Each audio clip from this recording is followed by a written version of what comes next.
मैं आपको खंड घा में निबंध सत्संगत या जैसी संगत बैठी है तैसो ही फल होत का निबंध पढ़ाने जा रही हूँ, जिसे आप ध्यानपूर्वक पढ़ेंगे और कॉपी पर करेंगे। निबंध होगा 200 से 250 शब्दों में। संकेत बिंद। बच्चों मैं संकेत बिंद बताने जा रही हूँ। नंबर 1 प्रस्तावना, नंबर 2 सत्संग और सद्गुणों का विकास, तीसरा नंबर को न कुसंगत पाए न साई, चौथा है किम न करोत पुंसामे, पांचवा उपसंगा। बच्चों चाहे पैराग्राफ चेंज कर करके लिखो इस तरीके से, और चाहे पॉइंट डाल सकते हो। जैसे यहाँ प्रस्तावना है तो यहाँ पर डाल सकते हो पॉइंट, दूसरा पॉइंट यहाँ डाल सकते हो, जैसे चाहो वैसे या फिर पैराग्राफ चेंज करके। तो सत्संगत को लेकर अनेक सार्थक सूक्तियाँ कही गई हैं। रत्नाकर नाम का डाकू नारद के संसर्ग में आकर महर्षि वाल्मीकि हुए। शूद्रा कही जाने वाली सबरी मतंग ऋषि के तनिक से संसर्ग से महती सबरी बन गई, जिसकी कुटिया में श्री राम को विवश होकर जाना पड़ा। कहानीकार श्री सुदर्शन जी।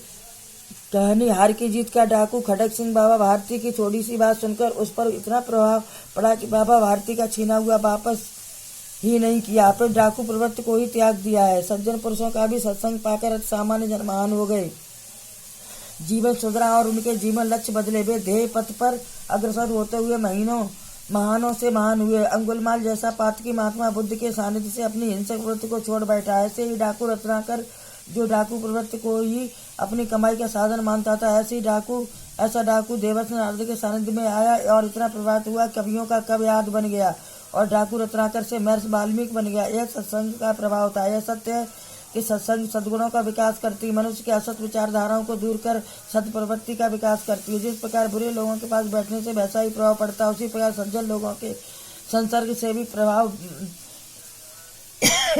प्रभाव पड़े बिना नहीं रहता। इन तथ्यों के आधार पर कहा जा सकता है कि तुलसीदास जी ने सत्य कहा कि सठ सुधर है सत्संगत पाई, पारस परस कृदास सुहाई।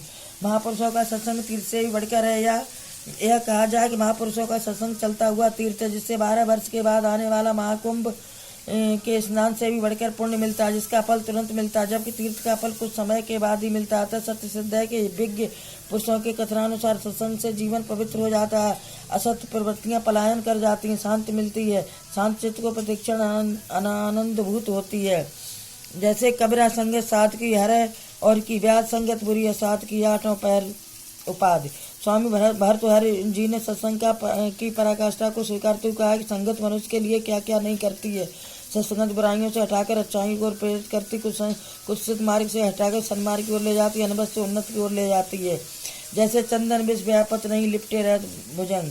अतः स्पष्ट है सत्संग मानव जीवन को उन्नत पथ की ओर ले जाने वाली सहज कसौटी है, जो मनुष्य में परिवर्तन लाकर उसके जीवन को निर्भय और आनंदित करती है। इसके विपरीत कुसंग मानव को हतप्रभ कर विपदाओं के जाल में फंसाकर ऐसे स्थान पर पटक देती है कि जहां तड़पने के अतिरिक्त कुछ शेष नहीं है। प्रायश्चित करने पर भी माथे पर लगे कलंक को किसी प्रकार धोया नहीं जा सकता है।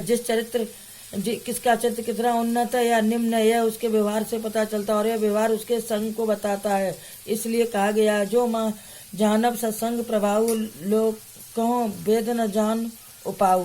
बच्चों निबंध पूरा हुआ, कॉपी पर लिखें।